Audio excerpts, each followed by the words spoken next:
আমি শুরু থেকে দেখছি অবিহারকে যখন মমতা ব্যানার্জি পথ দিয়েছে, এই পথ দেওয়াটা তৃণমূলের কিছু লিডার তারা ভালো চোখে দেখছি না, তারা হিংসার চোখে দেখছে, তারা হিংসার চোখে দেখছে। কারণ ববি হাকিম একটা মুসলমান বলে কোনো হয়, ববি হাকিম বাংলার মুসলমানদের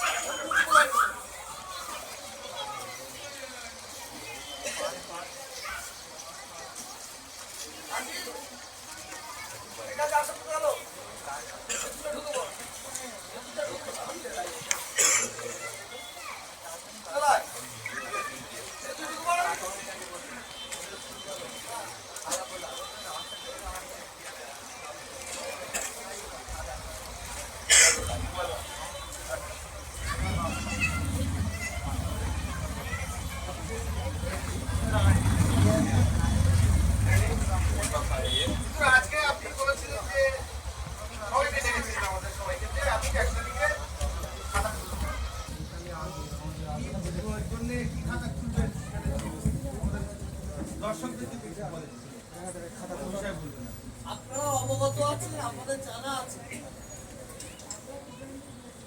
নাগর ও ক্যালিংয়ে একটা জালেম জন্মেছে, একটা জঙ্গি জন্মেছে। সে আমার সম্পর্কে কয়েকটা কথা বলেছে, খুব মনোযোগ দিয়ে শুনবেন এবং বাংলার মানুষকে আমি শোনার জন্য অনুরোধ করব।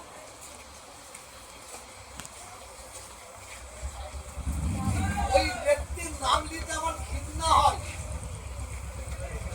ওই ব্যক্তির নাম নিলে আমার কুর্মি করতে হয়। ও পলিটিক্যাল ম্যান, নওশাদ সিদ্দিকী, আব্বাস সিদ্দিকী, কাসেম সিদ্দিকী, ওরা পার্টি করে। এরা ওকে আক্রমণ করছে, ও এদের আক্রমণ করছে। এটা পলিটিক্যাল খেলা। তুমি ওর দিকে ইট মারছ, ও তোমার দিকে পাথর মারছে। এইখানে আমার কোনো হস্তক্ষেপ করা দরকার নাই, কিন্তু ওই জালেমটা, ওই শয়তানটা, ওর এত পালন বেড়ে গেছে, ও বলতে বলতে বলতে বলতে আমার ফুরফুরা শরীফের দিকে আঘাত করছে। ফুরফুরা শরীফের ভক্তদের মূর্খ বলছে, অজ্ঞ বলছে। ফুরফুরা শরীফের বিশ্বাসরা ভিখারি, ভিখারি আর ভিখারির বাচ্চা। ফুরফুরা শরীফে অমুক ভিক করে, ফুরফুরা শরীফ বিশ্বাসরা ভিক করে, এই ধরনের কথাবার্তাও বলে যাচ্ছে। সরকার মোল্লা, শয়তান মোল্লাটাকে বলছি, তোমার বিরুদ্ধে যে আমি মুখ খুলেছি, ততদিন পর্যন্ত দাদা হুজুর 5 হুজুরের মাজারের কাছে এসে দিনের বেলায় মাপ না চাইছো, তোমাকে তো আমি ক্ষমা করব না, আর বাংলার মানুষ তোমাকে ক্ষমা করবে না। কি গো, ক্ষমা করবে? ক্ষমা করবে? কারণ ও ছোট হুজুরকে বলেছে অমিত শাহ, এটা আপনারা শুনেছেন? ও শয়তান, ওই জানোয়ারটা ও আবার বলছে আমি বলিনি।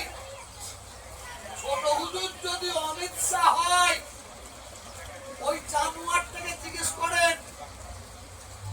ছোট হুজুরের বাপ হচ্ছে জামান দাদা হুজুর, তানার দিয়ে কিভাবে আমল তোলা হলো, কি করে আমল তোলা হলো? আর ও বলছে যদি দাদা হুজুর 5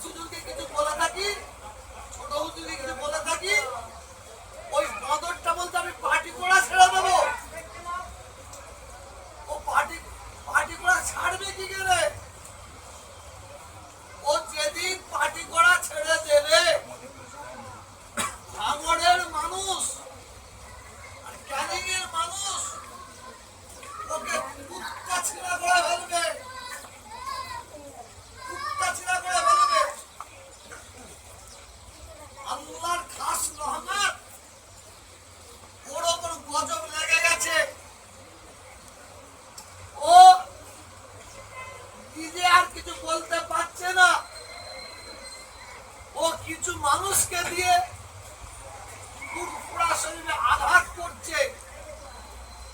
যারা পুরোপুরা শরীর আমার সম্পর্কে কথা বলছে তাদের আমি বিচারকে ফোন করেছিলাম। তারা বলতে হুজুর ক্ষমা করবেন, হুজুর আপনার পায়ে ধরে বলছি মাফ করবেন, হুজুর এই জালেমটা বারে বার ফোন করে আমাদের বলাচ্ছে, কিন্তু যদি না বলি ওই জালেমটা ওই শয়তানটা আমাদের ক্ষতি করে দেবে। অতএব খবর কেন গিয়ে 1 নম্বর যদি কেউ জালেম থাকতে হয় সেটা ওই বদমাইশ ওই শওকত মোল্লাকে কিছুদিন আগে মার্ডার হয়েছে রাজ্জাক খান, তার আগে মার্ডার হয়েছে মানিক পাইক, আরো 2-4টে মার্ডার হয়েছে। আমি বলি না, ভাঙড়ের মানুষ বলছে, ক্যানিংয়ের মানুষ বলছে পুলিশ অন্য কাউকে তোলার দরকার নাই, শুধু ওই জানোয়ার থেকে পুলিশ তুলে থানায় নিয়ে এসে কুত্তা পিটাই করে আসল আসামি ধরা পড়ে যাবে। আমি বলছি না ভাঙড় ক্যানিং এর যত খুন হয়েছে খুনের 1 নম্বর আসামি ওই জানোয়ার, ওই বাঁদরটা। ক্যানিং এর মানুষ বলছে, ভাঙড়ের মানুষ বলছে ওই শওকত ওর দ্বারাই কত খুন আমার বিধবা হয়েছে, কত বাপ মা ছেলে হারা হয়েছে, কত বাচ্চা অনাথ হয়েছে। এটা ভাঙড় ক্যানিং এর মানুষের বক্তব্য, এটা বক্তব্য। আর চোরের মায়ের গলা বড়, ও বলছে আপনারা শুনেছেন, আপনারাও তো দেখিয়েছেন ওই জানোয়ারটাই বাঁদরটা কত মিথ্যাবাদ কাচ্চা। বলছে আমি যদি পুজো মণ্ডপে গিয়ে কিলি প্রমাণ করতে পারে আমি পার্টি করা ছেড়ে দেব। দেখেন দেখেন দেখেন কেমন দেখান কেমন তিলক দিচ্ছে। ও পুজো মণ্ডপে গিয়ে ও ঢোল বাজাচ্ছে, ঢোল। আবার ও দাঁড়িয়ে আছে, একটা মহিলা ওকে সামনে রেখে দিয়ে ওকে পুজো করছে, এ নিয়ে আলা নিয়ে পুজো করছে। আর উনি আবার এইরকম মুখে বাঁদরের মতন দাঁড়িয়ে আছে। কথা বুঝতে পারছেন না? ও বলছে আমি এই কাজ যদি করে প্রমাণ করতে পারে আমি পার্টি করা ছেড়ে দেব। এই শওকত মোল্লা, এই শয়তান মোল্লা, তুই শুনে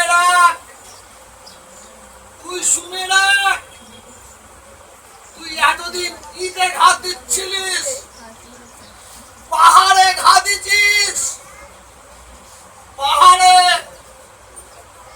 তুই শুধু দিন গুনতে আরম্ভ কর, তোর প্রতি আল্লাহর গজব হবেই হবে। বলুন ইনশাআল্লাহ, ইনশাআল্লাহ গজব হবে, ওর উপরে। ভাঙড়ের মানুষ, ঘটপুকুরের মানুষ যারা ব্যবসায়ী, ওর জন্য কত অত্যাচারের মধ্যে আছে, কত জুলুমের মধ্যে আছে। অনেক ব্যবসায়ী আমাকে বলে যে হুজুর লক্ষ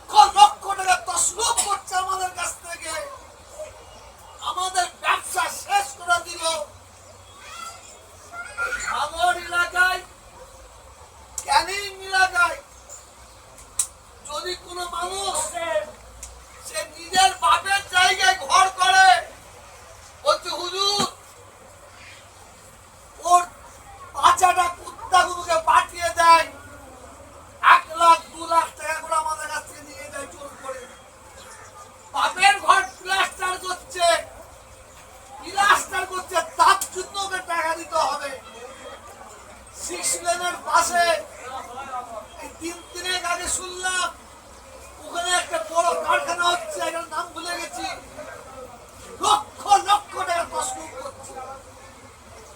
ও হচ্ছে জালেম। আমার মুজাদ্দেদে জামান দাদা হুজুরকে যদি ছোট বড় কথা বলে আপনারা সহ্য করবেন? আপনারা সহ্য করবেন? পাঁচ হুজুরকে যদি কথা বলে ছোট বড় আপনি সহ্য করবেন? ওই জালেমটার প্রতি আল্লাহর গজব